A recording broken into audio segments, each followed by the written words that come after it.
in California now, and with a special focus on trade and international affairs. Ms. Kounalakis has a tremendous path behind her. I think she embodies most of what we, the fathers of daughters, envision for our daughters, since she has been in quite early age, both a very successful businessman, the youngest, I think, ambassador with the administration of Mr. Obama, or President Obama, in Hungary, an amazing mom with a great family that I'm privileged to know them, and now a lieutenant governor in one of the most dynamic economies of the world, that of California. So, Ambassador Kounalakis, thank you for joining us, and we are very, very, very excited having you with us at AmChamGR 2020. Kalimera από California, Alexandros. Είμαι πάρα πολύ χαρούμενη να είμαι μαζί σας. I will tell you, when I was U.S. ambassador in Hungary, the relationship between the embassy and the AmCham there was probably the most important relationship that we had outside of our official government ties, and it always felt like home. So thank you for your incredible commitment to the U.S.-Greek relationship, and it's wonderful to be here. I thought what I would do is maybe just start a little bit with a view from California, because we are your transatlantic partner all the way out here on the Pacific Rim. And I thought I might just start a little bit with the profile of California and how we see things internationally. Our state is a state of 40 million people. That's over 3 times the population of the homeland, Greece. And we are the 5th largest economy in the world. As was noted, I'm the lieutenant governor now of the state of California, and the first woman ever elected to this role.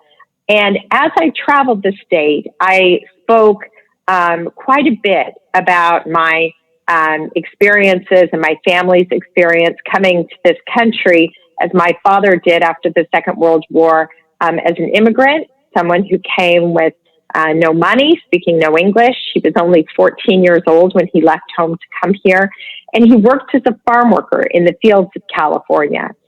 And the opportunity that existed in the United States, in California at that time, to work, but particularly to go to school and get an education, that created this pathway of the California dream that my family traveled, and that millions of California families have traveled, and our large, robust Greek American community in this state, along with so many other immigrant communities, have had the opportunity to pursue. We are now in the state of California 27% foreign born. More than 1 out of 4 of us was born outside of the United States. More than half of us have at least one parent who is foreign born. So we are truly a state of immigrants, and we connect our diversity with our economic success. And we do it very proudly. We see it and we understand it. You know, we're a very progressive state. Another fact that I can give you is that Joe Biden won our state by almost 30 percentage points. And there is an openness to the California society that is very welcoming of people who are different or have different ideas. And the idea that we can work together, look to the future, and frankly, root our decisions in an open society, but also one that believes very strongly in scientific grounding for our decision making.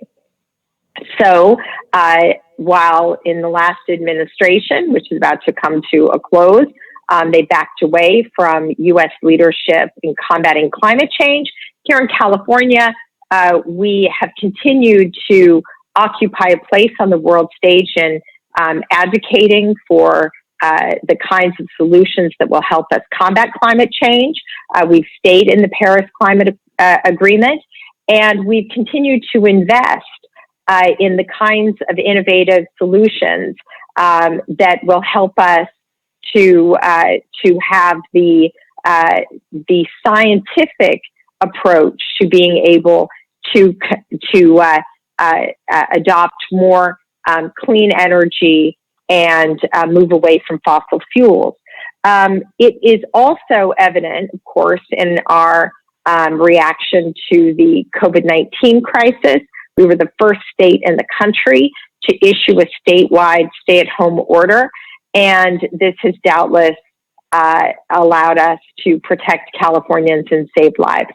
So I think that it's important to have that foundation, because very often in Greece or in other parts of the world, we think of the United States monolithically, and of course, the United States is our sovereign nation.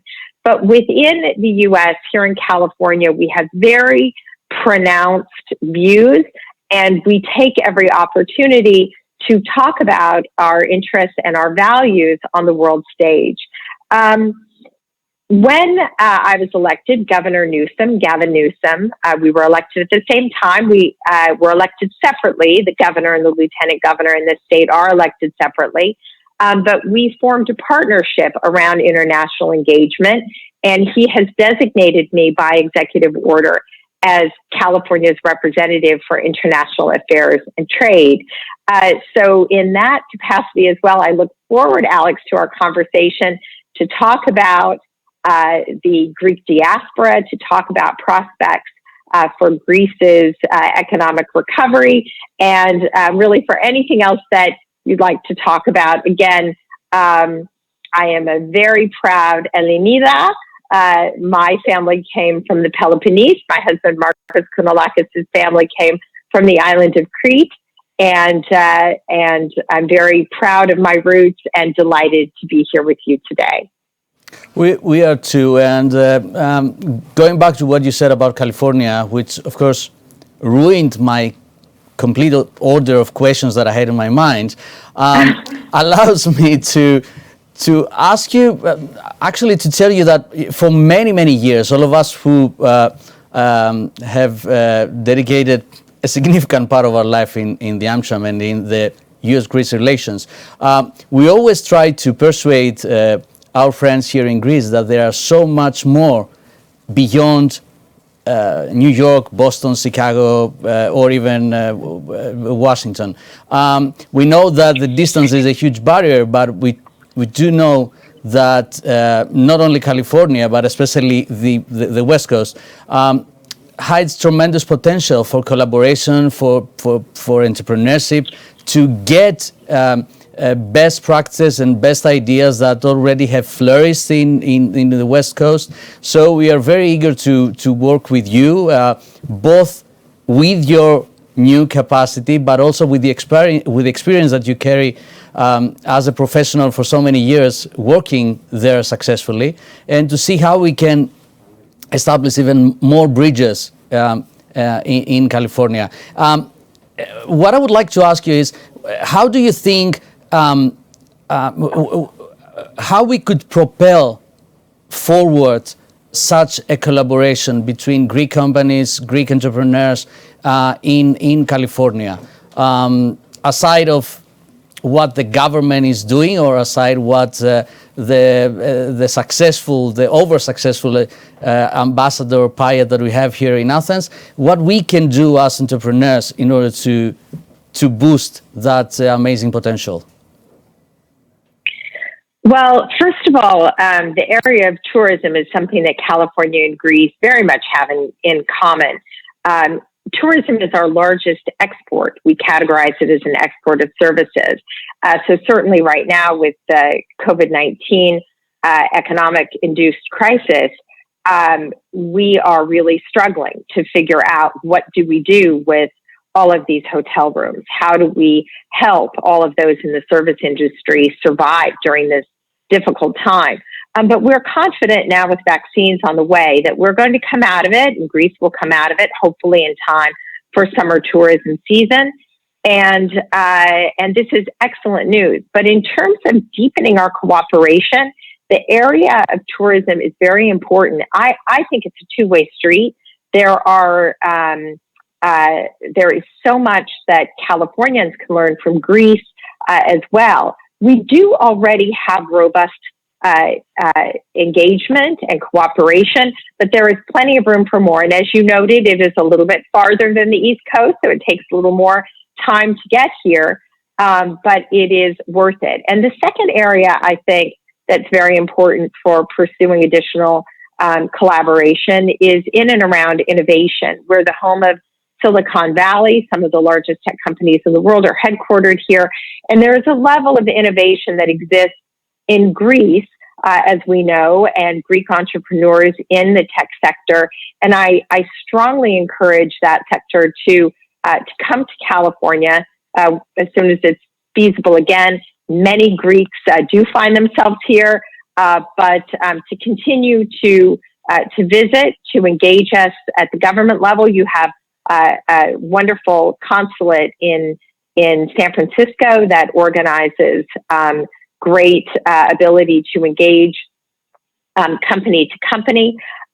California is the largest state in terms of allocation of venture capital. So if you're looking for that, this is where to come and to meet people. And through our offices and the Office of the Governor's Office of Business and Economic Development, we have a lot of ability to connect you. And then finally, I think that, and I think we'll talk about this, but the personal connections between Greek Americans and Greeks is something that's ongoing.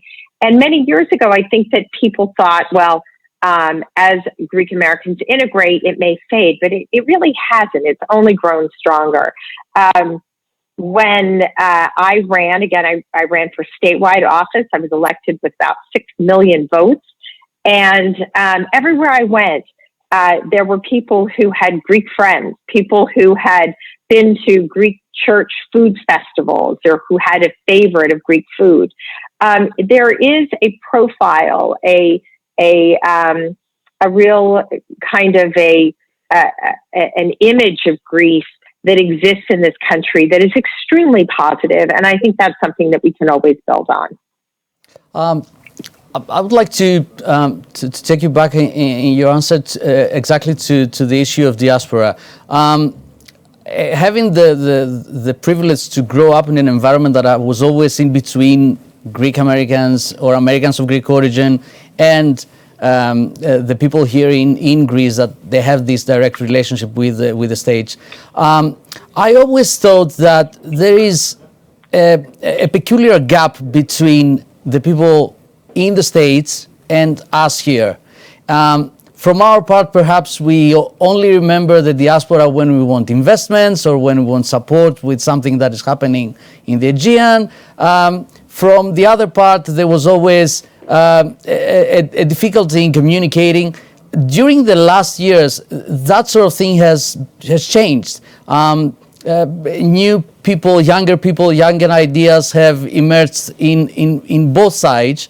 Do you think that the time now allows us to rebuild the connection between Greece and the Greek diaspora in the States and to build a new 21st century relationship that can allow mutual beneficial things to go forward?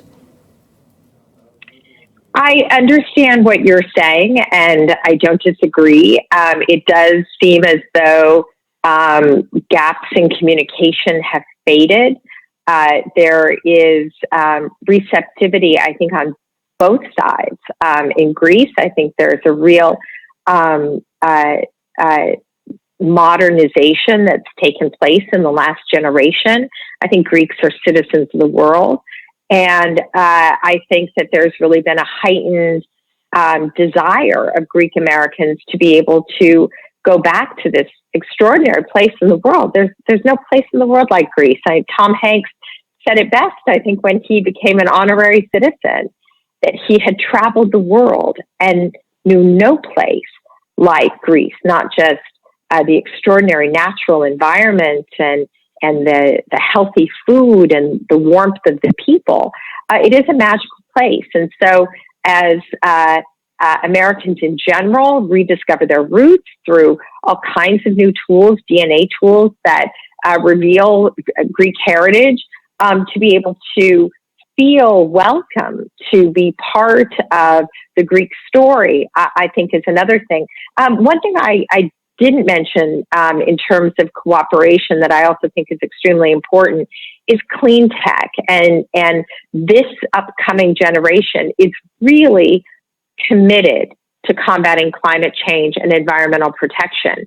I think that there is an enthusiasm that has come out of a sequence of prime ministers who have really advocated for environmental protection and clean tech. I think you can go back to George Papandreou. I think Andoni Samaras had a similar commitment. And of course, Prime Minister Mitsotakis has had a lifetime of commitment to environmental issues.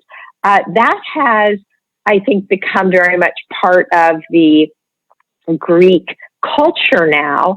And I can certainly tell you that for Californians, this is a huge priority as well, and an area for young people to be able to connect and to work together. I think you're absolutely right. And given the tremendous new breed of young entrepreneurs and young ideas that we have here, along with all these new responsibilities that we have towards the climate change and the environment nowadays, I think it opens yet another potential area for the two communities to work together and to bridge with new ideas. I would like to take you from your position in California and take you back to your years at the Obama administration. Given the fact that you had that amazing experience in one administration that, at least for Europeans, it has been considered as one of the most extrovert and pro-European or pro-alliances. Now that President-elect Biden has created a national security team that it's almost full of transatlantics, do you feel that it will be easy to rebuild that relationship that Europe and the U.S. had for so many years, and to be able to tackle these amazing challenges that lie ahead of us together? Well, thank you for asking that question. And I do follow the events in the Aegean and the Mediterranean and having to do with Greek security and the NATO alliance very closely. And there was a point this summer, I will tell you, I was extremely nervous about the escalating tensions. And fortunately, those were to some degree, if not resolved, at least pushed out and calmed. And I give a lot of credit to Ambassador Pyatt. It has been one of the fortunate situations over the last 4 years is that Jeff Pyatt has been ambassador for almost the entire time.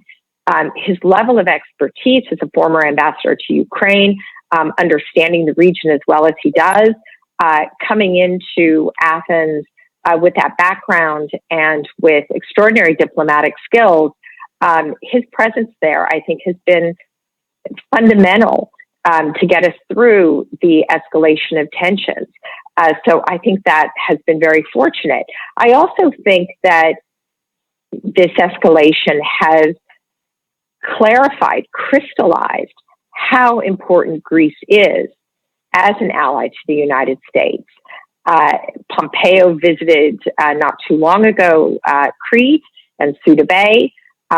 There are ongoing conversations about enhanced military cooperation.